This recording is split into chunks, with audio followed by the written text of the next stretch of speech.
कुछ थोड़ा इंट्रो दे देता हूँ पूरे 12th स्टैंडर्ड में क्या सीखने वाले हो. That is the entire bit we will understand.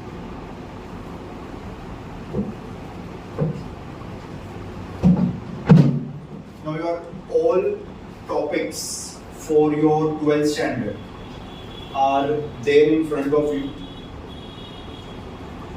Out of all these topics, students, first and the chapter number 2, that is our partnership final accounts, followed by not for profit concern ka account or popularly called as NPU. Now these two chapters will have a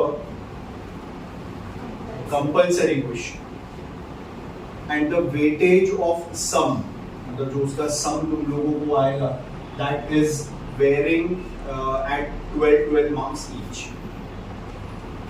It means यहाँ पे आपको ये chapter करना ही है, इसको option में आप नहीं छोड़ सकते.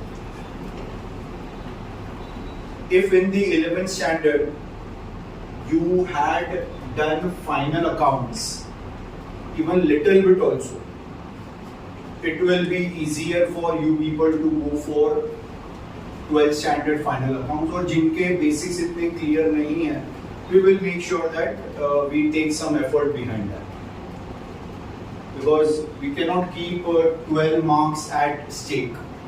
मतलब out of your 80 marks की अगर हम बात करें तो स्टूडेंट 24 मार्क तो आपके इधर ही हो गया. इसके ऑब्जेक्टिव्स अगर आप देखो around 6 to 8 marks still will give you around 32 तक. अब बाकी तो चैप्टर्स हमने कवर किए ही नहीं. No doubt 20 marks will be given to you by your colleges, but why to depend on your college for 20 marks? We have to go for 80 out of 80 whenever possible. Now, then we are having reconstitution and reconstitution. इसके अंदर ये chapter के नाम है reconstitution of partnership. It means what? आपको मालूम है deed बनती है पार्टनर्स की. 11th स्टैंडर्ड में हम लोगों ने OCM में पढ़ा था. What is the deed of a partner? What do you mean by deed? Is a kind of an agreement, बराबर है, of the partners. Normally what happens, agreement जो होता है पार्टनरशिप फॉर्म का, it is called as a constitution. जैसे देश का कैसे संविधान होता है, the constitution of India. In the same way partnership firm का जो एग्रीमेंट है, जो उनकी डीड होती है students, that is their constitution. लेकिन आगे क्या वर्ड लिखा है? रिकॉन्स्टिट्यूशन, फिर से बनना. अच्छा, वो एग्रीमेंट हम फिर से क्यों बना है? 3 केस है रिकॉन्स्टिट्यूशन के, जहां पे हमारे डीड को हम चेंज कर रहे हैं. What is it?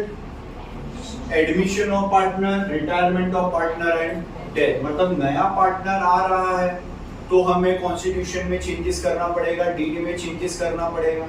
अगर एक पार्टनर रिटायर हो रहा है तो हमें कॉन्स्टिट्यूशन या डीड में चेंज करना पड़ेगा. या फिर एक पार्टनर मर गया तो हम क्या कर रहे हैं? रिकॉन्स्टिट्यूशन.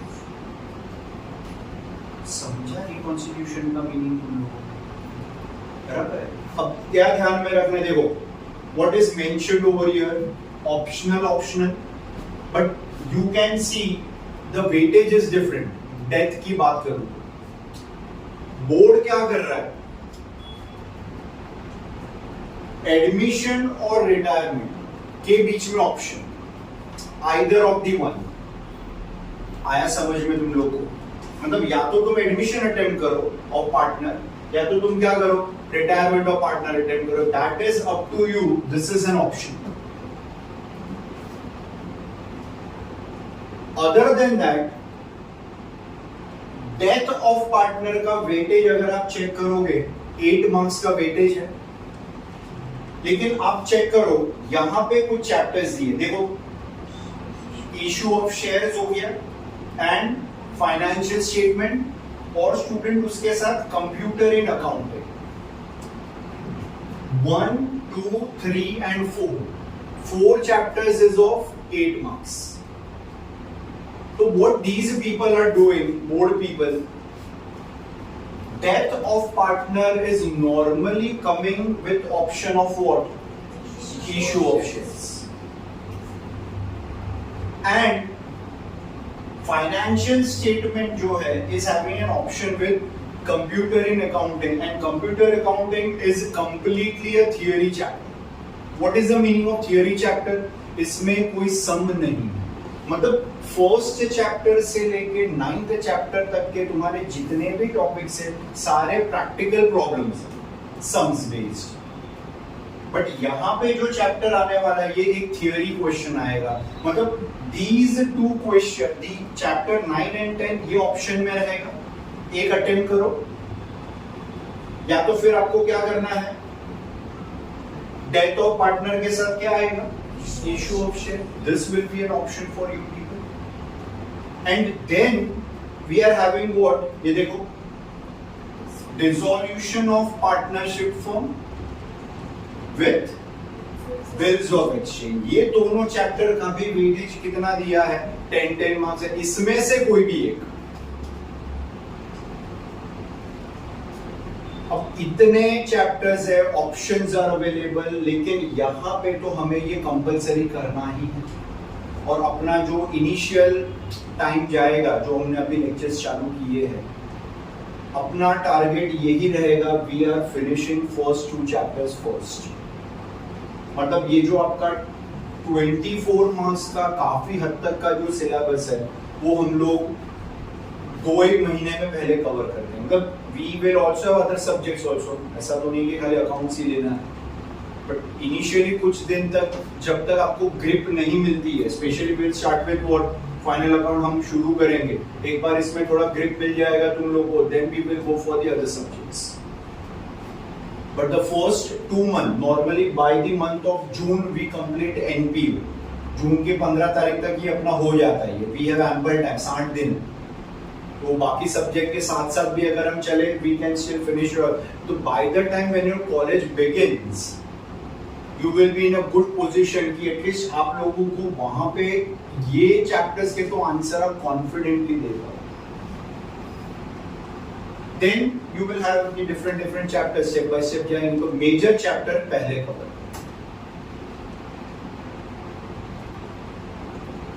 समझ रहा है तुम लोग को कैसे बाइफर्केशन किया बोर्ड वालों ने? I hope you people are understanding. तो what is to be considered student, क्या क्या ध्यान में रखोगे?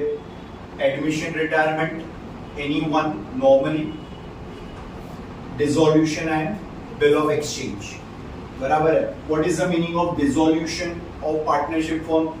जब एक पार्टनरशिप का बिजनेस हम बंद करते हैं, dissolve, close is called as a dissolution of partner. मतलब एक 3-4 चीजें आ गई, नया पार्टनर आ रहा, पार्टनर जा रहा, पार्टनर मर गया, और हम क्या कर रहे हैं, फॉर्म को बंद कर। और उसके बाद अगर आप चेक करोगे यहां पे कुछ नहीं, व्हाट इज इट, नॉर्मल, ना पार्टनर आ रहा है ना जा रहा है, जैसा है वैसा बिजनेस चल रहा है, और हमें फिर प्रॉफिट लॉस निकालना है। तो प्रॉफिट लॉस निकालने के लिए what we are preparing, define,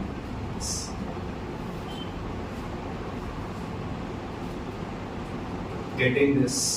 अब इसमें ना तुम लोगों को बिल ऑफ एक्सचेंज, ये पूरा journal based chapter, 11th standard you had journal entries, this chapter is mostly journal based. और बाकी जो मोस्ट ऑफ द, इवन ये जो है इशू ऑफ शेयर, यहाँ पे भी जर्नल्स है, but other than that we are all having ledger. और कुछ चैप्टर्स ऐसे, एडमिशन, रिटायरमेंट हो गया, या फिर अगर आप डिसॉल्यूशन लो, इसमें कभी लेजर भी पूछते हैं बोर्ड में, और कभी कभार वो जर्नल भी पूछ लेते हैं, वो उनके ऊपर है, बट वो बात की बात है, that will decide when we start with the chapter. फिलहाल तुम्हें खाली ये दिमाग में रखना। ये जितनी भी स्लाइड्स है जो मैं बता रहा हूँ ग्रुप में डाल दूंगा मैं बाद में, ताकि तुम लोग को पूरा रेफरेंस के लिए काम है। टेक्स्ट बुक भले है तुम लोग के पास, सिर्फ टेक्स्ट बुक का कंटेंट बहुत सारा है, we have lot of content in the textbook. जो भी स्लाइड्स मैं यहाँ पे डिस्कस करूंगा, सी अकाउंट है ना, एनी अकाउंट पे हमें ज्यादा स्लाइड्स होगी नहीं, सम्स ही करने हैं, बट थियरी पार्ट जितना भी अकाउंट्स का रहेगा वो मैं यहाँ पे एक्सप्लेन कर लूंगा। उसकी स्लाइड जो भी यहाँ पे डिस्प्ले कर रहा हूँ, it you will have it in the group. तो तुम लोग क्या करोगे, घर पे जितनी भी स्लाइड्स तुम देख रहे हो यहाँ पे जो मैं ग्रुप में डालूंगा आज, उसको अकाउंट्स की अलग नोटबुक में लिख लेना है। टेक्स्ट बुक का कंटेंट बहुत ज्यादा है, so we will not mark or will not write everything from that, but जितनी चीजें we are discussing will be more than enough for you. Understanding this? Okay, sure. So we move on with certain points. कुछ चीजें बताओ। Final account चालू करें उसके बाद मुझे पार्टनरशिप बिजनेस के बारे में कुछ जानना है। अगर तुम लोगों में से कोई दे पाए तो मजा आ जाए। मोस्टली मैं ये अज्यूम करूंगा हम सब पास तो हो ही जाएंगे, तो पास हुए हो तो कुछ लिखा होगा। Who will tell? Krishna, can you tell me something about partnership business generally?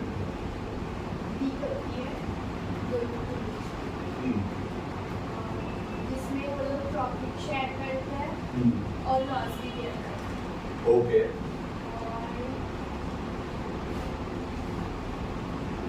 वो वर्ड बहुत अच्छे यूज किए, प्रॉफिट शेयर करना, लॉस बेयर करना, प्रॉफिट एंजॉय करना, बराबर है, और लॉस भुगतना पड़ता है, नुकसान भुगतते हैं, बेयरिंग लॉस। Anything else? हाँ ठीक, चलिए। Anybody? Prachi, any idea please?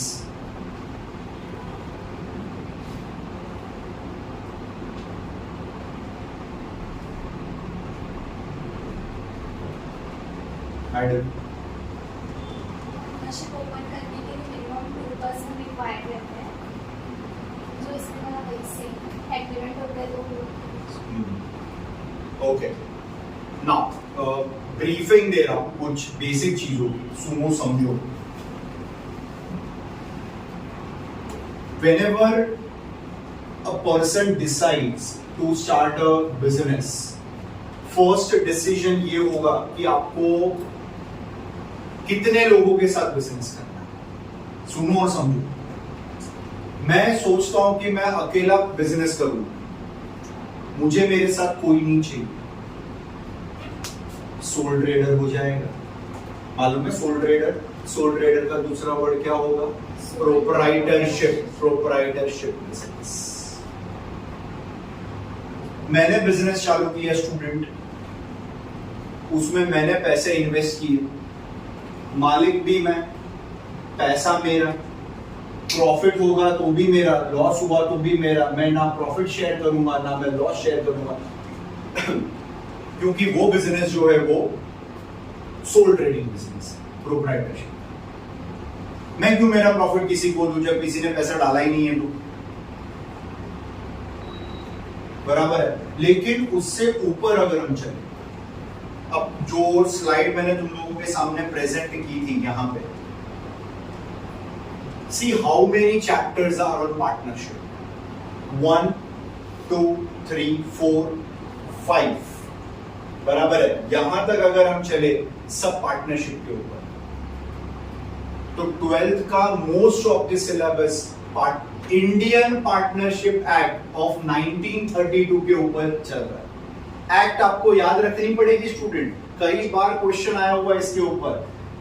Objectives भी तो होता है ना अपने पास अकाउंट्स में। तो what is the act? The act is Indian partnership act of 1932। वो act 1st, 3rd, 4th, 5th and 6th chapter के लिए आती है। उसके रूल्स आपको ध्यान रखने पड़ेंगे। Okay, now as I was telling you कि मिनिमम कितने लोग चाहिए पार्टनरशिप बिजनेस को चालू करने के लिए? 2 people, my self and your self. हमने हाथ मिला है, आज से मैं और आप पार्टनर। थोड़ा पैसा मैं इन्वेस्ट करूंगा, थोड़ा पैसा आप इन्वेस्ट करोगे। और हम दोनों ने मिलके एक वर्ड सुनना, हम दोनों ने मिलके एक लॉफुल बिजनेस चालू किया। क्या होता है लॉफुल बिजनेस? और कुछ इलीगल नहीं होना चाहिए। हम लॉफुल बिजनेस चालू करते हैं स्टूडेंट, इट मींस हम वही बिजनेस चालू करेंगे जिसकी सरकार ने हमें परमिशन दी। मेरे पास कोई अथॉरिटी नहीं है ऐसा बिजनेस चालू करने का जिसमें सरकार ने मुझे परमिशन नहीं दी हो, फिर भी मैं कर रहा हूं, वो सीधा उठा के लेके जाएंगे, because it is an illegal business. So partnership firm requires minimum 2 person coming together to form a partnership firm. सुनना समझना, जो बिजनेस कर रहे हैं उसको बोलेंगे पार्टनरशिप फर्म, और वो दो व्यक्ति एक दूसरे के लिए क्या होंगे? पार्टनर्स। मैं और आप पार्टनर, और वो बिजनेस कौन सा होगा? Partnership form. मेरे और आपके बीच में रिलेशन क्या होगा? पार्टनर्स का रिलेशन होगा, और हम दोनों उस फॉर्म के क्या होंगे? हम एक वर्किंग पार्टनर्स होंगे। हम ऐसा अज्यूम करेंगे कि हम एक्टिव पार्टनर होंगे जो हम पूरा दिन बैठ के काम करेंगे। और फिर हमें क्या करना पड़ेगा? कैपिटल इन्वेस्ट करना पड़ेगा। कैपिटल इन्वेस्टमेंट करने के बाद what will we do? We sign an agreement. Agreement के लिए क्या वर्ड यूज किया हमने थोड़ी देर पहले? Deed. So now what is a deed? क्या होता है डीड में? What is specified in deed? वो ठीक है बेटा, लेकिन डीड में होता क्या है? अब तुझे पता नहीं, डीड इज एन एग्रीमेंट, बराबर, नो डाउट, हम उसको रजिस्टर कराएंगे, सब बात सही, but what you write in deed? मैं और आप पार्टनर, हम डीड में क्या लिखेंगे? Terms and condition. शाबाश। या सरल भाषा में बोलूं मैं अगर, डूज एंड डोंट्स। क्या होता है डूज एंड डोंट्स? ये चीजें करनी है पार्टनरशिप में और ये चीजें आपको नहीं करनी, बराबर है, वो उसमें लिखा होगा। अच्छा, अब ये डीड जो है वो दो तरीके की हो सकती है, ओरल भी। क्या होता है oral deed? What is the meaning of oral deed? हाँ, मतलब मैंने अभी तुम्हें बोला था, मैं और आप पार्टनर, एग्री हो गए हम लोग, तो ये क्या बन गया? ओरल डीड चलेगा। लेकिन बेहतर क्या होगा? क्या लिखा हुआ रहता है ना कोर्ट में, you can present student, it act as a proof in the court of law, ताकि कल सुबह मेरे और आपके बीच में कोई डिस्प्यूट हो गया, कुछ मिसअंडरस्टैंडिंग हो गई, तो हम कोर्ट में जा सकते हैं। कोर्ट हमसे पहले पूछेगा, बेटा where is the deed? How could I believe that you people are partners? तो I can say sir this is the deed between us. It act as a proof in the court of law. But normally क्या है ना, ध्यान से समझना, Maharashtra government क्या बोलती है कि रजिस्ट्रेशन इज कंपल्सरी। आप अगर पार्टनरशिप एक्ट में बिजनेस करना चाहते हो तो as per the rules of the Maharashtra government हमें क्या करना पड़ेगा? कंपल्सरी डीड बनानी ही पड़ेगी। वो भी कौन सी वाली? रिटर्न, ओरल से काम नहीं चलेगा। आ रहा है समझ में? I hope. क्या पता चला अभी क्या क्या सिखाया तुमने? गुड। पार्टनर्स और पार्टनरशिप्स, बराबर। Partners, minimum 2 partners are 2 person are needed to form a partnership, और वो दोनों व्यक्ति के बीच में जो रिलेशन होगा वो क्या होगा? पार्टनर्स का होगा। और वो जो फर्म चला रहे उसको क्या बोला जाएगा? Partnership firm. द पार्टनर और पार्टनरशिप फर्म दो अलग अलग चीजें, लेकिन उनको साथ में क्या साइन करना पड़ेगा? डीड, जो नॉर्मली कैसे चल सकती है दोनों फॉर्मेट में, one is in the oral as well as in the written. Advisable क्या होगा? क्यों एडवाइजेबल रिटन होगा? It will act as what? It will act as a proof where in the court of law. और कैसा business करेंगे partners? क्या होता है lawful business? Which is allowed by the government. You cannot go against the rules of the government in conducting any sort of business. Is this clear this much? Okay. चलो slides ले लेते हैं, यही सारे points को discuss करेंगे, check करें meaning and concept of partnership all of you. Association, साथ में मिलकर, कम से कम 2, मैक्सिमम 50, मोर पर्सन, 3 4 5 6 भी चलेंगे, बट 50 लोग मिलके पार्टनर, इतने पार्टनर रख के करना है, but there is a provision, हम कोई विरोध नहीं करते, बराबर है। Who come together to run a business and they intend to share the profit or loss of the business as per the agreement. Agreement is nothing but it is a deed. मतलब वो deed के अनुसार वो जो person है जो साथ में मिलके बिजनेस कर रहे हैं वो प्रॉफिट या लॉस शेयर करेंगे जैसे टर्म्स एंड कंडीशंस में लिखा गया।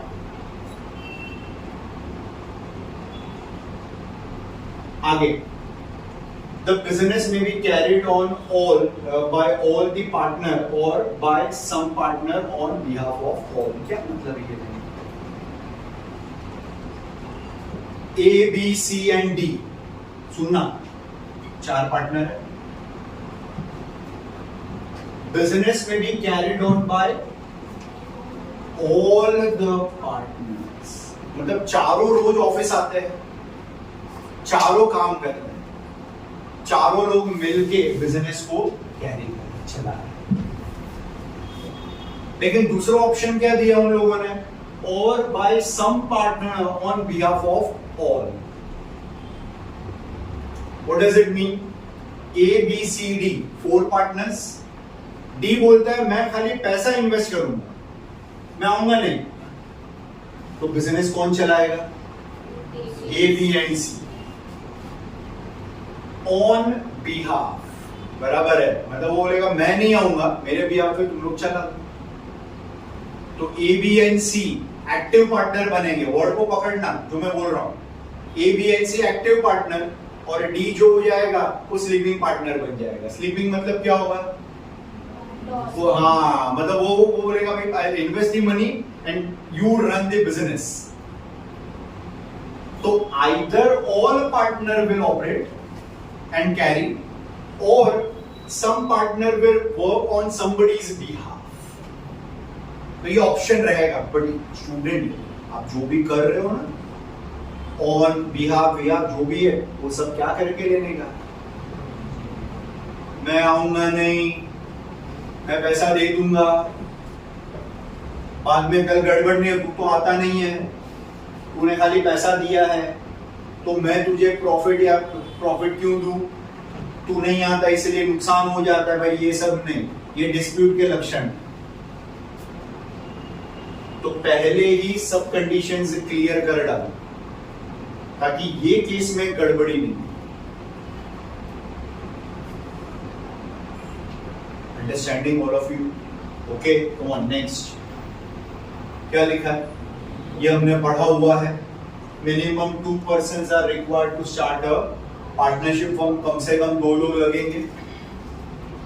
The partners enter into oral or written agreement, अपना डिस्कशन हुआ, where terms and condition, इसके लिए मैंने एक और वर्ड यूज किया, do's and don'ts, शर्तें of partnership are made clear। ये देख बड़ा पॉइंट है, ये शब्द को पकड़ो।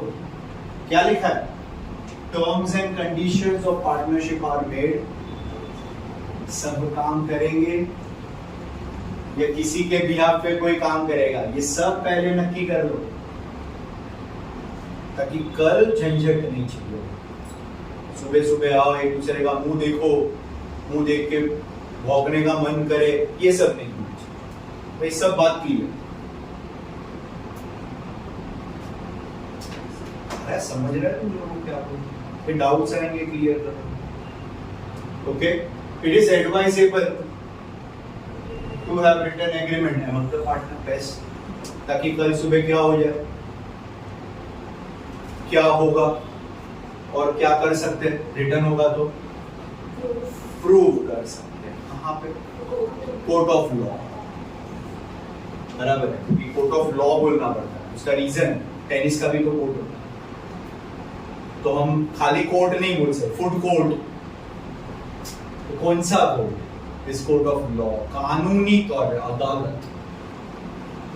ओके, आगे the partners can wind up, close, एक अभी वो चैप्टर था डिसोल्यूशन आया है, डिसोल्यूशन, डिसोल्यूशन के लिए ये वर्ड वाइंड अप करना, बंद करना। The partners can wind up the business in case of death, मर गया, बराबर है, कंगाल हो गया, इंसॉल्वेंट, बराबर है, पार्टनर कंगाल हो गए, कुछ लायबिलिटीज बढ़ गई, असेट है नहीं, assets are more than, sorry the liabilities are more than asset. फिर रिटायरमेंट हो गया पार्टनर ने, तो ऐसे केस में हम क्या कर सकते हैं? वाइंड अप कर सकते हैं। कुछ एग्जांपल्स ले सकते हो क्या इसके वाइंड अप के? A and B are partner, दो, और वो 4 वाला केस गया, 2 वाला, बी मर गया, अब क्या हुआ? कितना बचा? ए बच गया, 1 बचा, रूल क्या है? क्या बिजनेस चलेगा? ऐसे। लेकिन A B C D partner होते हैं, सुनना समझना, डी मर गया तो ए बी और सी चला सकते थे, उनके पास ऑप्शन है, क्योंकि अभी भी 3 जन बाकी है। फिर वो नए पार्टनर, मतलब वो 3 जो है अभी भी जिंदा है, वो फिर क्या करेंगे? नया डीड बनाएंगे, रिकॉन्स्टिट्यूट करेंगे, जो मैंने थोड़ी देर पहले बताया,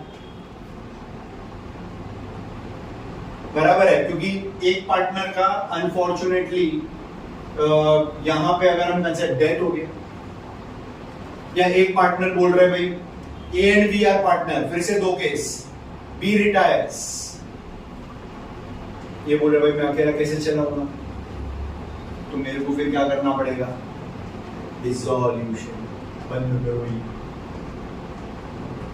आ रहा है समझ में? But again A B C D are partner, D retires, अब क्या होगा? बिजनेस चलेगा, प्रोवाइडेड कि आपको क्या करना है? नया एग्रीमेंट रिकॉन्स्टिट्यूट करो। तो 2 पार्टनर होते हैं ना तो प्रॉब्लम होती है, पर 2 से ज्यादा पार्टनर हो गए तो ऑप्शंस अवेलेबल। आ रहा है तुम लोग को ये समझ में? ओके, आगे ले लो। A partner can send return notice, अच्छा उसको एग्जिट मारना है, एग्जिट मारना मतलब अब उसको पार्टनर नहीं रहना है, तो पार्टनर क्या करेगा? वो एक रिटर्न नोटिस कि मैं अब क्या रहना नहीं चाहता हूं, मैं अब पार्टनर नहीं रहना चाहता हूं, ये मैं एक रिटर्न नोटिस दे, और रिटर्न नोटिस देके वो अपने आप को क्या कर सकता है? डिसॉल्यूशन का मांग कर सकता है कि भाई मैं अभी जा रहा हूं।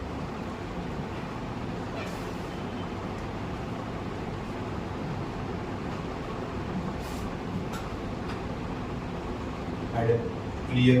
ओके, पढ़ो और बताओ जरा। आई hope you can understand and you can explain. आपके पास ऑप्शन है क्या करने का? न्यू पार्टनर्स को ऐड करने का, बराबर है, ताकि आपका बिजनेस क्या चले? एफिशिएंटली और बेहतर हो सके। लेकिन नए पार्टनर को स्टूडेंट ऐड करने के लिए आपको पहले क्या करना पड़ेगा? देखो, न्यू पार्टनर आने से क्या होगा? It increases the capital as a new partner has to bring capital during the admission. तो वो आएगा, सिर्फ आएगा नहीं, हरी पत्ती भी लाएगा, और वो पैसा लाएगा तब हम बोलेंगे भाई तू अब हमारे साथ एडमिशन कर, और हम फिर क्या करते हैं? वापस वकील के पास जाके मना, खुद नहीं मना, रजिस्ट्रार के पास जाने का, रजिस्ट्रार ऑफ पार्टनरशिप, और बोलने का भाई ये हमारा डीड है, हम पार्टनर है, रिटर्न एज अ प्रूफ, कुछ भी हो। आ रहा है तुम लोग को समझ में? बोलो। पार्टनरशिप 2% जो कि इसमें प्रॉफिट एंड लॉस भी किया जाता है एक शेयर, और मिनिमम 2% चाहिए रहता है पार्टनरशिप स्टार्ट करने का। और पार्टनर वो होते हैं जो हम फर्स्ट पर ए और बी होते हैं जो एक दूसरे से हाथ मिलाते हैं, it is called an association. और बाई चांस अगर कोई पर्सन मर गया या कंगाल हो गया और रिटायरमेंट हो गया, अगर हमारे पास ए और बी पर्सन है तो उसमें थोड़ा गड़बड़ होता है। अगर ए है और बी मर गया तो वो वाइंड अप करता है, और अगर ए बी सी डी है तो उसमें अगर एक डेथ हो गया तो 3 दिन चला जाता है। और अगर पार्टनरशिप में किसी को कोई ऐड करना हो तो उसमें reconstitution of admission new partner. और अगर वो नया पार्टनर लेता है उसमें तो उसको कैपिटल बिजनेस का मतलब कैपिटल देना पड़ता है, और उसका रजिस्ट्रेशन होता है। हाँ, नॉर्मली उसको रजिस्ट्रार के पास कराना पड़ेगा। इट इज एडवाइजेबल कि रिटर्न ही एग्रीमेंट हो। शाबाश बेटा, वेरी गुड। सारे पॉइंट एकदम शॉर्ट में कवर कर दिए, ईच एंड एवरीथिंग सर। अच्छा, व्हाट इज द एक्ट? पूरा इंडियन पार्टनरशिप एक्ट ऑफ 1932। इस एक्ट के आधार पे ये पूरा जितने भी चैप्टर्स की मैंने तुम लोगों को लिस्ट बताई थी, सारे चैप्टर बेसिक चले इसी एक्ट के अंदर। ओके, कौन कुछ और पॉइंट्स जो हम पढ़ चुके हैं। फीचर्स, पहला आपको क्या करना है, एग्रीमेंट पार्टनर्स के बीच में, बराबर है। क्या लिखा है? It is an agreement between partners, बराबर, लेकिन एडवाइजेबल रिटर्न ही होगा, ताकि ये देख आया कोर्ट ऑफ लॉ, ऐसा ही बोलना है। 4 जन के सामने ऐसा लगे अलग बोला, कोर्ट ऑफ लॉ, बराबर है। Such written agreement is known as partnership. Because oral थोड़ा प्रूव करना difficult, become very difficult. Number of partners, minimum 2 partners are needed to start a partnership firm, right? Minimum हमने starting में पढ़ा हो, and maximum number is 50। ये amendment आया है, तो amendment मतलब changes किए गए 2014। Other than that, बताया मैंने lawful business मतलब आपको ऐसा कोई काम नहीं करना है जो आपका जो राज्य है वहां की सरकार आपको अलाउ नहीं करती है, which is not allowed by the state. Not allowed means your government does not allow to do it, so you should not do it. तो ऐसा कोई एग्रीमेंट वो वैलिड ही नहीं। आप एग्रीमेंट बना रहे हो, A and B are partner, Gujarat में बिजनेस कर रहे हो, क्या उधर एक स्पेशलिटी क्या है? दारू नहीं चलता, दारू बंदी मतलब ऑफिशियली नहीं चलता, बराबर है। और मैंने और आपने डिसाइड किया we will open a wine shop in Gujarat. अब क्या होगा? हमने क्या बना दिया? वाइन शॉप के नाम था मेरे और आपका, दुकान ली, चालू बोर्ड लगा दिया, सोचे अलाउड नहीं है भाई, ये बात याद रखना। You can not means you can not. Okay, other than that, what is it? We discussed it earlier. Profit enjoyed and loss bear. बराबर देखो, the purpose of partnership is to earn maximum profit. Partners have to share profit and loss according to ratio given in the agreement. If the agreement is silent about the ratio, then profit and loss of sharing will be equal. बड़ा point है, बहुत बड़ा point। अब बताता हूँ कुछ चीज़, इसके बगैर हम कुछ कर नहीं पाएंगे। थोड़ा ध्यान देना, इसको थोड़ा सा ऊपर उठा देते हैं, इसकी जरूरत नहीं है अभी फिलहाल के लिए।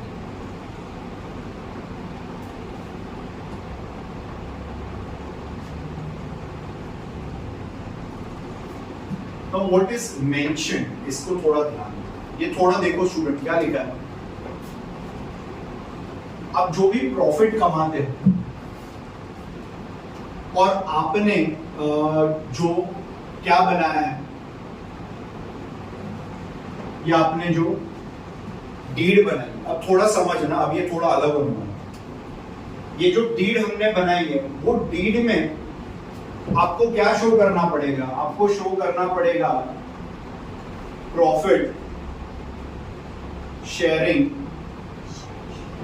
रेशियो, बराबर है, which is called as what? Which is called as, in short, PSR। हम पॉजिटिव बात करते हैं, positive in the sense what? Loss sharing ratio नहीं बोलते। हम कभी ये नहीं चाहेंगे हमारा बिजनेस नुकसान में हो, तो कभी भी हम ये नहीं बोलेंगे कि तुम थोड़ी सोचोगे अरे लॉस शेयरिंग रेशियो क्या होगा अपना, आज से मैं और तू पार्टनर, हम अपना लॉस शेयरिंग रेशियो, मतलब पॉजिटिव बात कर रही। इट मींस हमें क्या शो करना है? PSR। अब लेट अस से A and B are partners in a firm and earn profit of rupees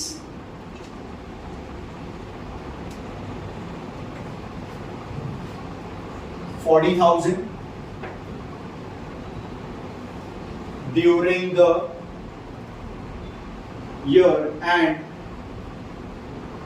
their PSR is 1:1. तो what will you do? देखो ये उनका क्या है स्टूडेंट? प्रॉफिट है। ये दोनों ने मिलके पैसा इन्वेस्ट किए, बराबर। अब आपको क्या करना है? जब साल खत्म होगा तो दोनों ने पैसा इन्वेस्ट किया, तो ये 40,000 रुपया ये अपने घर पे लेके जाएंगे, लेके जाएंगे कि नहीं लेके जाएंगे? बराबर है। तो कैसे करोगे? ये देखो 40,000 बराबर, उसको स्प्लिट अप कर दो। किसके बीच में स्प्लिट अप करोगे? ए और बी के बीच में स्प्लिट अप कर डालो। कैसे करोगे? इनका PSR क्या है? 1:1 है, बराबर है। मतलब आपको क्या करना है? 1/2 एंड 1/2। 2 क्यों हो गया? क्योंकि 1 + 1 2 हो जाएगा, दोनों पार्टनर है उसके बीच में, और आधा इनको और आधा इनको। It means what? डिविजन कैसे हो जाएगा? 20,000 बाय 20,000। ये वो पॉइंट का एक्सप्लेनेशन है, मैं फिर से आऊंगा वो पॉइंट पे, बट फिलहाल अभी ये ध्यान दो। दूसरी बात, चलो एक और example. If A, B and C are partners in a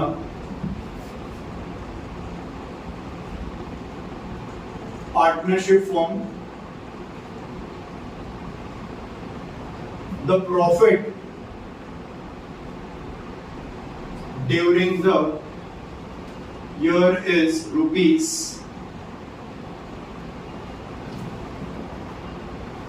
45,000, बराबर है। Divide the profit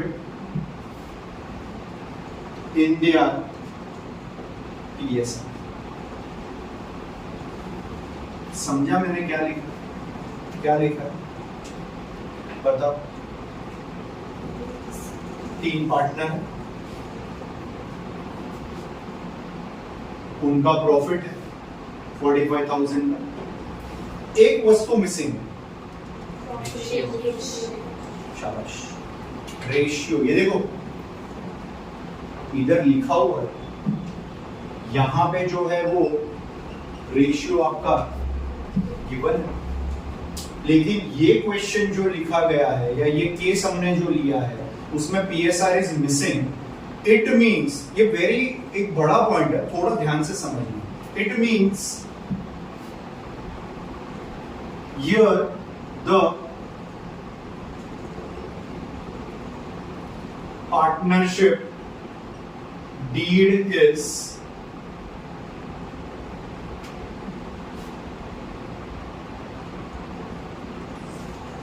silent. इसका मतलब क्या है, जब उन्होंने डीड बनाया होगा, ध्यान से सुनना, जब उन लोगों ने स्टूडेंट डीड बनाया होगा तो डीड में पीएसआर का कोई पॉइंट डाला ही नहीं होगा। हमने पढ़ा ना टर्म्स एंड कंडीशंस, तो डीड में उन्होंने पीएसआर के बारे में कुछ लिखा ही नहीं, पीएसआर मिसिंग है।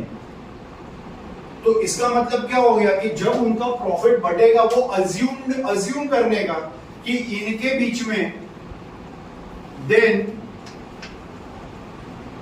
it will be divided equally among the partners। ये बात याद रखो। इसका मतलब क्या हो गया, देखो 45,000 तीन partner A B and C, deed हमारा साइलेंट है, कुछ बोला नहीं है, पीएसआर में कोई चर्चा नहीं है, तो आपको क्या करना है, उसे इक्वली डिवाइड करना है। इक्वली डिवाइड करना मतलब क्या हो जाएगा, 15,000 एंड 15,000 मतलब 1:1 हुआ, बराबर है 1 2 3। मतलब हम क्या ले सकते हैं, 1/3 एंड 1/3 1 2 3 3 आ गया, और इक्वल इसलिए एक हिस्सा, तीन में से एक हिस्सा सब में इक्वली बटेगा। ये दो बड़े पॉइंट है जो तुम लोग को याद रखने हैं, दिमाग में रखो, समझो, रटो। Either the PSR is given to you,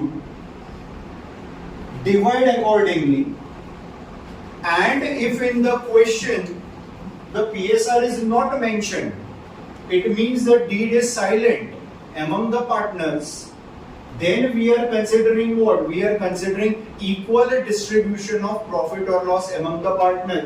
Reason, the deed is silent.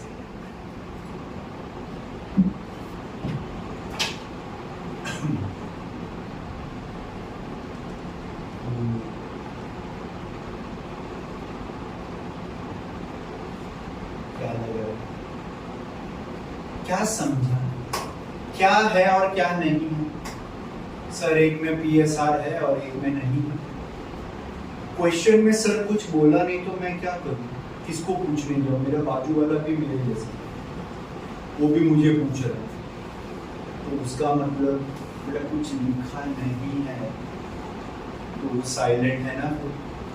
और अगर साइलेंट है तो आप क्या कर दोगे, करो ना उसको इक्वली डिवाइड, क्या प्रॉब्लम है उसमें? समझ रहा है तुम लोग, बराबर है? ओके गुड, समझाएंगे ये दोनों के बीच में बाइफरकेशन। 10-11 मिनट शायद लिया मैंने समझा, उसको तो 1-1.5-2 मिनट में समझा। अगर वहाँ पे 2 पार्टनर्स दिए रहेंगे और उसका अमाउंट जो प्रॉफिट अमाउंट रहेगा, अगर उसका रेशियो नहीं दिया रहेगा तो फिर उसको हम लोग इक्वली डिवाइड करेंगे। और मतलब उसके एग्रीमेंट में रहेगा कि साइलेंट रेशियो दिया है कि नहीं दिया। अगर रेशियो दिया रहेगा तो उस रेशियो से हम लोग प्रॉफिट निकालेंगे और डिवाइड करेंगे। नहीं दिया तो उसको इक्वली डिवाइड, साइलेंट है मतलब वो आपको बराबर। क्वेश्चन थोड़ा ध्यान से देखिए, उसमें ये सब आता है। कई बार कैसा होता है ना,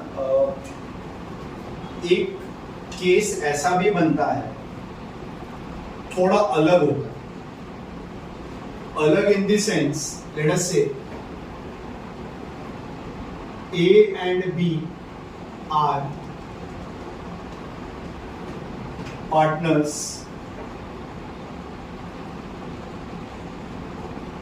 contributing capital of rupees 20,000 and rupees 10,000 respectively। क्या मतलब है respectively का? हाँ बराबर है। ए ने बोला भाई मैं 20,000 रुपया इन्वेस्ट कर रहा हूं और बी बोल रहा है कि मैं 10,000 रुपया इन्वेस्ट कर रहा हूं। एंड क्वेश्चन में लिखा है the profit in a business during the year is rupees 30,000.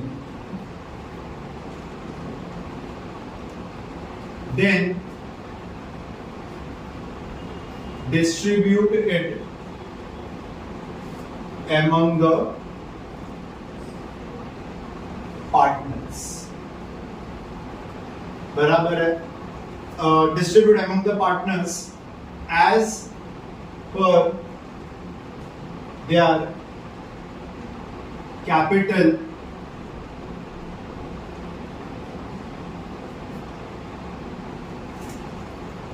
क्या लिखा है, क्या समझाइए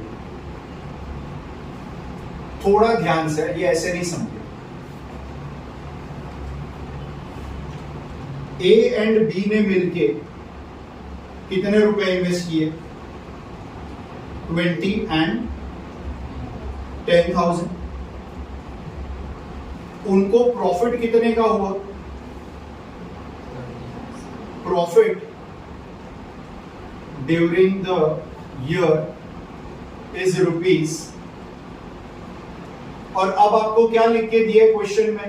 distribute among the capital contribution. अब उन्होंने कैपिटल कितना कंट्रीब्यूट किया? 20। तो ये देख 2 और ये क्या हुआ? 1 हुआ ना। ऐसे रेशियो निकालना पड़ेगा। ये लिखा नहीं है। देख अभी 3 केस हो गए। एक में बन गया वो क्या है, ये कैपिटल रेशियो। सर ये कैपिटल रेशियो है 2:1। एक है जहां पे डीड में कुछ बोला ही नहीं, और एक केस ऐसा है जहां पे उन लोगों ने पीएसआर गिवन रखा हुआ। अब वो क्वेश्चन बराबर पढ़ना पड़ेगा। 11th में ये सब नहीं था। मैंने इंट्रो में क्या बोला कि एक ही सोल ट्रेडर है ना, प्रोप्राइटर, वो अकेला ही पैसा इन्वेस्ट कर रहा है, वो क्यों अपना प्रॉफिट बांटेगा? लेकिन यहाँ पे तो स्टूडेंट पार्टनर्स है अलग अलग केसेस में, तो वो क्या कर रहे हैं? वो डिस्ट्रीब्यूट कर रहे हैं। बट क्वेश्चन में इंस्ट्रक्शंस को समझो तुम। अब क्या करने का, ये देखो, ये इनका प्रॉफिट है 30,000 रुपया। आप क्या करोगे?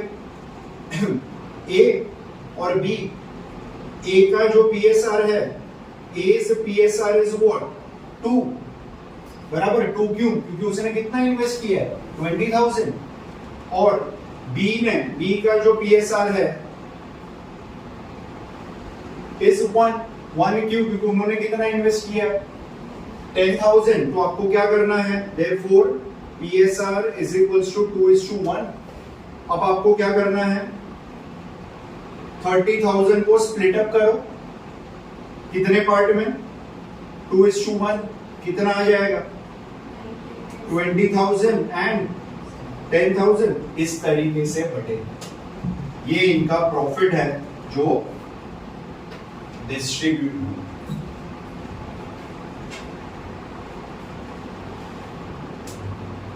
समझा तुम लोग को डिफरेंसेस? इसमें थोड़ा ध्यान देना होगा। और ये हर एक सम ऐसा आएगा 12th में जहां पे आपको प्रॉफिट तो बांटना ही पड़ेगा। तो अगर अभी तुम लोगों में से कोई ऐसा स्टूडेंट है जिन लोगों को ये रेशियोज कैलकुलेट करने नहीं आते, तो आज से ही जब घर पे जाओ तो इसको तुम्हें प्रैक्टिस करना ही पड़ेगा। Admission, retirement, death, final account, dissolution, हर एक चैप्टर में आपको स्टूडेंट वो कहीं ना कहीं पीएसआर के बारे में जानकारी देंगे और वो प्रॉफिट या लॉस बटेगा ही बटेगा। और यहां तो हमने एग्जाम्पल्स थोड़े सिंपल लिए हुए हैं ज्यादा कॉम्प्लिकेट किया नहीं है। इधर हमने क्या 40,000 को 20-20 में ले लिया, यहां हम लोगों ने 45 में हम लोगों ने रेशियो ले लिया, और यहाँ पे हम लोगों ने जैसा इन्वेस्टमेंट था उसी हिसाब से हम लोगों ने प्रॉफिट ले लिया और वही प्रॉफिट को आगे डिस्ट्रीब्यूट कर दिया। ठीक, क्योंकि हमारा पहला एग्जांपल है तो ज्यादा कॉम्प्लिकेट हमने नहीं किया है, बट क्वेश्चंस में प्रॉफिट इतने सिंपल नहीं होंगे। पहले तो प्रॉफिट सही आना चाहिए, वो सिंपल तो दूर की बात। पहले तो जब तुम पूरा सम करोगे वो तुम्हारा नेट प्रॉफिट सही आना चाहिए, फिर तुम इसको बांटोगे। Getting this? बराबर है। तो क्या 3 केस लिए हमने? Starting with when the PSR is mentioned in the sum. Second case where the deed is silent, take it equal. And when in the question it is given calculate in capital ratio. Sir मेरे को कैसे मालूम पड़ेगा 3 में से कैसा लूं exam में? कौन बोलेगा? बड़ा क्वेश्चन में लिखा होगा, ऐसा भी दिया होगा तो लिखा होगा, पढ़ने का बराबर, ऐसा भी दिया होगा तो भी लिखा होगा, और ये दोनों में से कुछ भी नहीं लिखा है तो दिमाग में ये बात रखो कि सर हमारा डीड साइलेंट, मतलब मैं इक्वली बांट सकता हूँ क्या? बांटो इक्वली, वो फिर कितना भी अमाउंट होगा वो देख लो, फिर साइलेंट है तो यहाँ पे 3 है, 4 होता तो फिर और फिर अमाउंट थोड़े अलग हो जाते, पॉइंट में आ जाता, वो भी अलग हेडेक है बाद में, क्योंकि 45,000 है वो अलग हेडेक बाद में पॉइंट वाला, फिर वो 0.5 का क्या करने का वो अलग टेंशन, वो ये बाजू लेके जाओ वो बाजू लेके जाओ, 4 जन को 4 अलग आंसर आते हैं फिर पूरे क्लास में। बराबर है? I hope it is clear to you. Okay, अब वो वाली स्लाइड फिर से जो हम रीड करेंगे, ओके चेक करो, ये बोर्ड पे रहेगा, बाद में जाने से पहले एक बार देख लो। ये देखो the purpose of ये ठीक है, चलो। In fact, partners have to share profit and loss according to the ratio in the agreement. ये अपना हो गया, वो ये वाला कौन सा पॉइंट है? देख इधर आओ, बराबर। आगे क्या लिखा है? If the agreement is silent, वो बीच वाला हो गया 45,000 वाला, बराबर है, then profit and loss sharing will be equal। और ये वाला केस दिया नहीं है क्योंकि इसके सम बहुत कम है, इस टाइप वाले सम बहुत कम। कौन सा वाले बात कर रहा हूं मैं? Capital ratio based on the investment.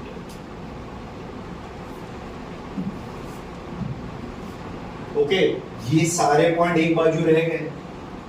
अब हम कैलकुलेट पढ़ो, और ऐसा कैलकुलेट द फॉलोइंग आता है अकाउंट्स में, बराबर, ऑब्जेक्टिव में। ऐसे कॉन्सेप्ट जो मैंने पीछे वाले में जो हमने अभी राइटिंग वाला पार्ट किया, you can get in the board exam as a part of a calculate the following, तो वो तुम्हें कैलकुलेट भी करना पड़ सकता है, 1 मार्क के लिए वो ऑब्जेक्टिव आ सकता है। ओके, कम ऑन नेक्स्ट, कुछ और ये लेके आप पढ़ लेते हैं। ये slide provisions, provision means rules, कुछ नियम। पार्टनरशिप एक्ट 1932, पहला तो क्या दिया देखो, डिस्ट्रीब्यूशन ऑफ प्रॉफिट। अभी स्टार्टिंग से हम यही कर रहे हैं, बराबर है। If the partnership deed is silent about the profit sharing ratio, then the profit and loss are distributed among the partner in get it silent. 45,000 वाला आ गया ये। आगे अब ये दोनों 1 2 3 थोड़ा समझिए।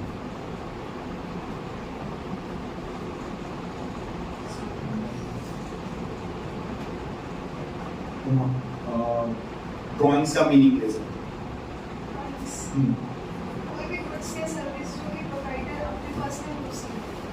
कहाँ से? बिजनेस। पहले तो ड्राइंग्स का मीनिंग मैं बता रहा हूँ। ड्राइंग्स का मतलब क्या होता है कि कोई भी गुड्स या कैश, पैसा हम बिजनेस से अपने घर पे लेके जाते हैं, उसको क्या बोला जाएगा? पर्सनल यूज के लिए, अदर देन बिजनेस हमने यूज किया, बराबर। तो अब मुझे समझ के बताना कौन कहां से पैसा लेके गया। अब 2 अलग बात हो रही है, कौन कहां से पैसा लेके गया? बिजनेस पार्टनर बिजनेस से लेके गया, बिजनेस में से वो बढ़ा कि कम हुआ? बिजनेस से कम हुआ। अब मान लो कुछ कैश लेके गया, बराबर है, बिजनेस में से घर के लिए, तो बिजनेस क्या बोलेगा वो पार्टनर को कि भाई ये मान लो 20,000 रुपया लेके गया, सुनना और समझना। बिजनेस बोलता भाई तू 20,000 लेके गया मेरे से, ये पैसा तो बैंक में रखता तो ब्याज मिलता ना, बट क्या तूने बैंक में रखा? नहीं, तू घर पे लेके गया। तो अब बिजनेस पार्टनर से इस पैसे का क्या मांगेगा? इंटरेस्ट मांगेगा। भाई तू ब्याज दे मेरे को, क्योंकि वो पैसा अगर तू बिजनेस के नाम पे कहीं इन्वेस्ट करता है, एफडी करता, तो उसका मुझे ब्याज मिलता, बट तूने ऐसा किया नहीं, you took it home for the personal reason. तो I as a business is my money and I demand interest on it. From whom? From the partner. तो पार्टनर इंटरेस्ट देगा। दूसरा चेक करो, interest on partners loan. What do you mean by this? मैं और आप partner है, सुनना समझना। मैंने 40,000 रुपए क्या दिया? किसको? अभी लोन किसको दिया मैंने? फॉर्म को दिया। फॉर्म मतलब क्या? बिजनेस को दिया। तो मैं फॉर्म से क्या मांगूंगा? क्यों? हाँ, तो मैं बोलता ना फॉर्म को, जैसे फॉर्म ने कैसे मेरे को बोला कि तू मेरा पैसा लेके गया तो अब मेरे को भी, वैसे मैं फॉर्म को बोलूंगा कि तेरे को मैंने 40,000 दिया है, वो मैं बैंक में रखता तो बैंक मेरे को ब्याज देता, अब तू दे दे। तो हमें वो ब्याज डिमांड करना है, मांगना है, ये पार्टनर को मिलेगा। फॉर्म के लिए लायबिलिटी होगा एक तरीके। क्यों फॉर्म के लिए लायबिलिटी है? क्योंकि ये फॉर्म के लिए लोन है, पार्टनर ने दिया हुआ लोन, और उसका रेट ऑफ इंटरेस्ट कितना होगा? 6%, 6% ब्याज, बराबर है। ये ध्यान में रखना, इंटरेस्ट इज अलग। आया समझ में ये क्वेश्चन? अच्छा, अपने सिलेबस में एक आध सम ऐसा है जिसमें उन लोगों ने क्या दिया, और सुनना और समझना मेरी बात, उसमें उन लोगों ने आपको क्या नहीं दिया? हिडन है, ये हिडन क्वेश्चन में उन्होंने लिखा ही नहीं है 6% लोन। तो क्वेश्चन में नहीं लिखा होगा, लेकिन आपको दिमाग में रखना पड़ेगा कि सर पार्टनर ने लोन दिया ना फॉर्म को, तो क्वेश्चन में लिखा हो या ना लिखा हो, बात हिडन है। तो मुझे कैलकुलेट करते टाइम पे क्या कैलकुलेट करना है? उसका ब्याज लेना ही पड़ेगा। आप भूल गए तो उतने मार्क्स कटेंगे, सम टैली भी हो जाएगा, बिना इंटरेस्ट के टैली हो जाएगा, क्योंकि आपने दोनों इफेक्ट नहीं दिए ना सामने सामने, डेबिट क्रेडिट के, तो वो सम टैली हो जाएगा। ओमिशन हो गया, वो दोनों साइड का ओमिशन। तो despite your sum will tally, but आप ये चूक गए यहाँ पे, जिसके चलते आपके उतने मार्क्स कट जाए। तो आपको क्या याद रखना है? 2 पॉइंट याद रखने हैं कि जो पार्टनर विड्रॉ करता है कुछ बिजनेस से, तो पार्टनर फॉर्म को इंटरेस्ट देगा। पार्टनर ने लोन दिया फॉर्म को, तो पार्टनर को इंटरेस्ट मिलेगा फॉर्म की तरफ से। और रेट ऑफ इंटरेस्ट क्या दिया उसका? The rate of interest is 6%।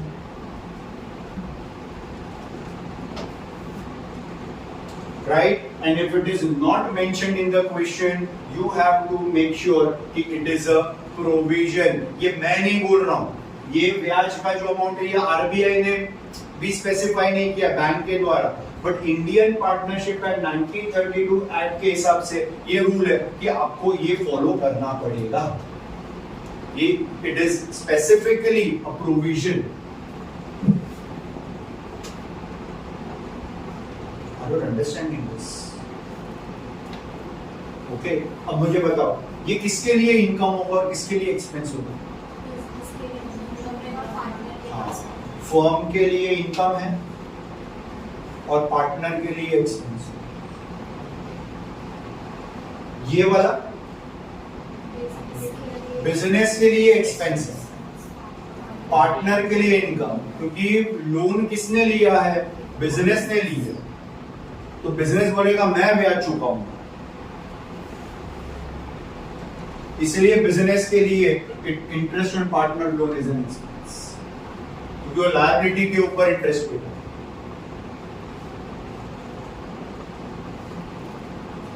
तीसरा इंटरेस्ट, ये सब एडजस्टमेंट आते हैं, सब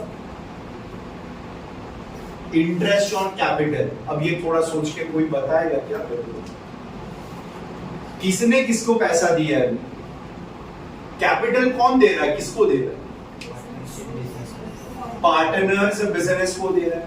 मैं और आप पार्टनर हैं, हमने पैसा बिजनेस को दिया।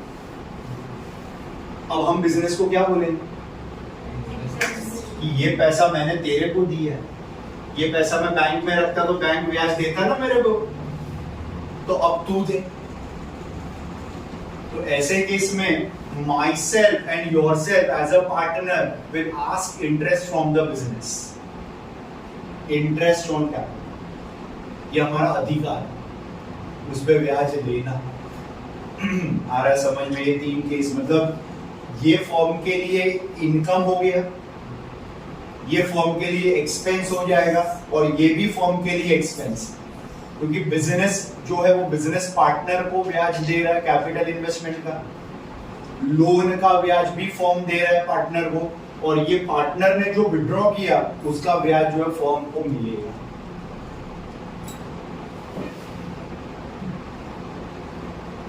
ये सब 11th में नहीं था, क्योंकि वहां पे ये इनफैक्ट ये वाले पॉइंट्स तो थे कैपिटल वाला, but this was not, I am talking about this point. ये वाला प्रोविजन ध्यान रखो। और रेट ऑफ इंटरेस्ट प्लीज याद रखो, ऑब्जेक्टिव क्वेश्चन में स्टूडेंट ये पार्ट आता है, is a part of your objective question.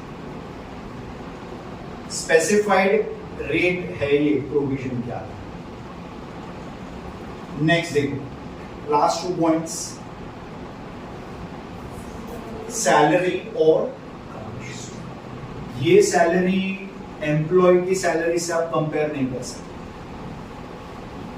ये सैलरी अलग होती है। नॉर्मली क्या होता है, सुनना, पार्टनर्स को ऐसे सैलरी वैलरी अलाउड नहीं होती है, प्रॉफिट लेके जा रहा है ना वो, तो सैलरी किस बात की। लेकिन डीड में लिखा है कि हम पार्टनर को क्या देंगे, सैलरी या कमीशन, तो आपको देना पड़ेगा।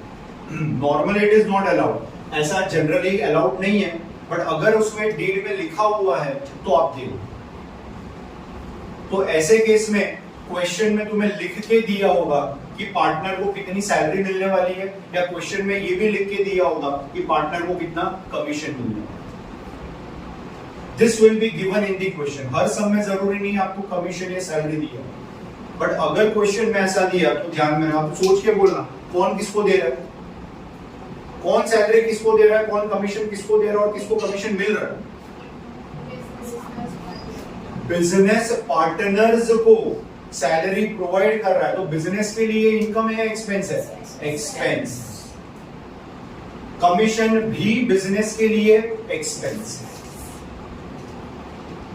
तो 2 बातें तुम्हें ध्यान रखनी है।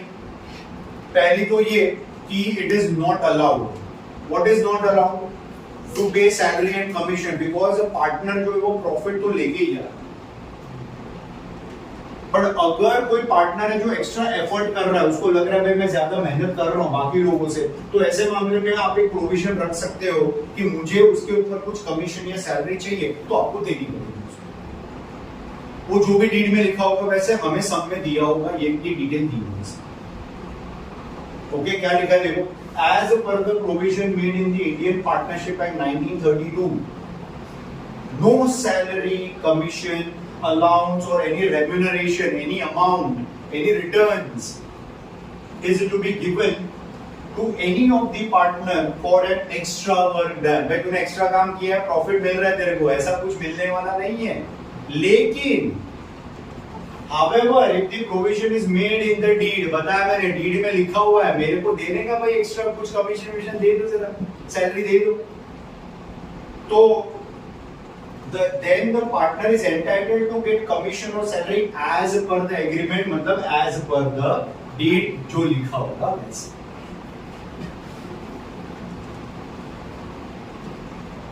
So क्या याद रखना, कंपल्सरी नहीं, शर्त क्या है, कहां लिखा होगा, deed. And the last one, admission होने पे हमारा डीड क्या होगा, कौन सा वर्ड यूज किया था हमने, रिकॉन्स्टिट्यूशन। बट आप स्टूडेंट डायरेक्टली किसी को पार्टनर थोड़ी ऐड करोगे, कल से आ जाना पार्टनर तो मेरा क्या है, बाकी को मैं देख लूंगा क्या है, कौन है, किसको लेके आया। A and B are partner, B brings C जो B का फ्रेंड है and introduces to A. He is my friend and he is our partner. No, ऐसे नहीं, आपको डीड पहले चेंज करानी पड़ेगी। पहले ए अलाउ कर रहा है क्या, भाई मैं तेरे को अलाउ करूंगा तो तू उसको लेके आना, directly you can not admit without the consent. Consent मतलब परमिशन और अप्रूवल, आपको बाकी पार्टनर से परमिशन लेनी पड़ेगी। A B C are partner, decides D to add as a partner, चौथा पार्टनर, तो ए बी सी को एग्री करना पड़ेगा तो डी पार्टनर में आएगा, तो एडमिशन ऑफ पार्टनर होगा, वरना D can not be a partner. Students वो पॉसिबल नहीं, कंसेंट होनी चाहिए। कंसेंट मतलब उसकी परमिशन होनी चाहिए, वो एक यू कैन से अनुमति होनी चाहिए उसकी। ओके, देखो क्या लिखा है, as per the provision of the Indian Partnership Act 1932, no outside person, राह चलते किसी को भी नहीं बोल सकते तू पार्टनर, बराबर है, can be admitted into the firm as a partner without the consent of other partners, permission के बगैर आप admit नहीं कर सकते। समझ रहा है तुम लोग को ये, everybody, okay? चलो कुछ पॉइंट्स हैं तो मैं बोल रहा हूँ, वो आप लोग अभी नोट करोगे जाने से पहले। नोटबुक लाए, श्री गणेश करो।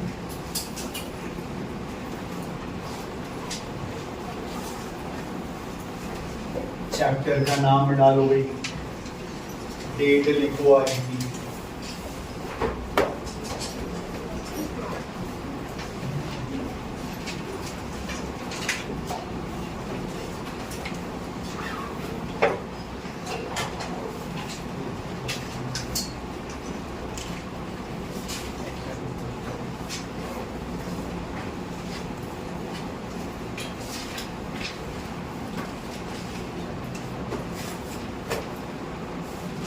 listen carefully what am I supposed to give you and what you people are supposed to note down.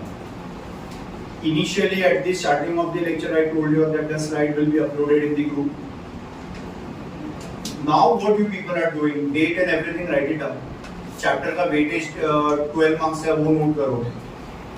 उसके बाद तुम्हें क्या करना है, ये देखो क्या लिखोगे, शेयरिंग प्रॉफिट एंड लॉसेस, ये तीनों लाइन लिखोगे।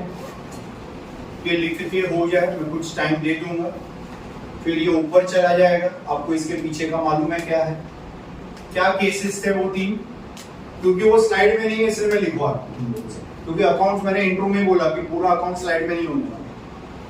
तो इसके पीछे, पर्दे के पीछे क्या है, तीन केस है पीएसआई। पहला जहां पे डीड इज गिवन, वहां पे बीच में क्या था आपने, साइलेंट। और तीसरा वाला क्या लिया हमने, डिस्ट्रीब्यूटेड कैपिटल रेशियो। तो इसीलिए ये पॉइंट तुम लोगों को मैं अभी लिखवा रहा हूं, और उसका जो कैलकुलेशन मैंने पीछे तुम लोगों को नोट करवा के जो पूरा लिखोगे और ये करके मुझे बताओगे फिर। तो फिलहाल के लिए डेट भी लिखो, चैप्टर का नाम, मार्क्स लिख डालो उसके, एंड नोट दिस पॉइंट। बाकी चीजें फिर घर से लिख के लेके आनी है। Come on,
Understand and write down properly.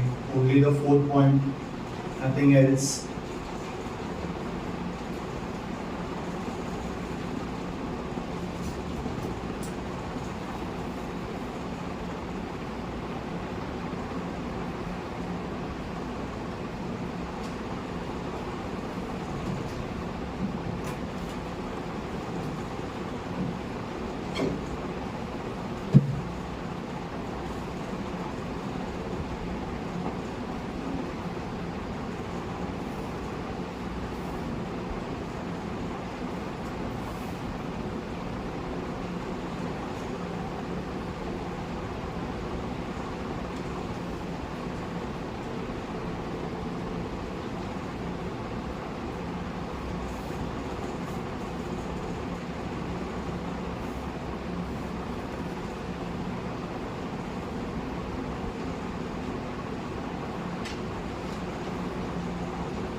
Finished.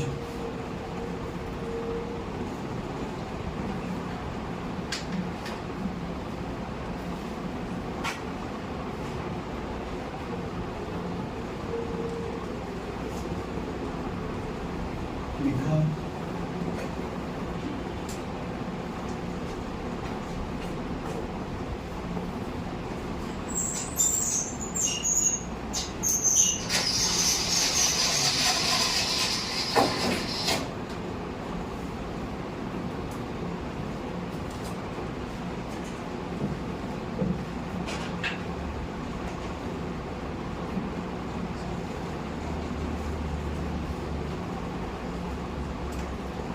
when PSR is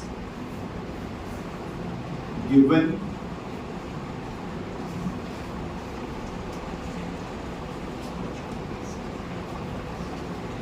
this will be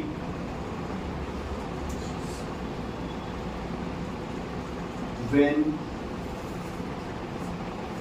deed is silent, and this one is when profit is distributed in the capital ratio of partners. Okay, heading you will write in such a way. This should be your heading, all of you. Please write accordingly. Point wise वैसे ही आप show करेंगे. Be very clear with what you people are writing.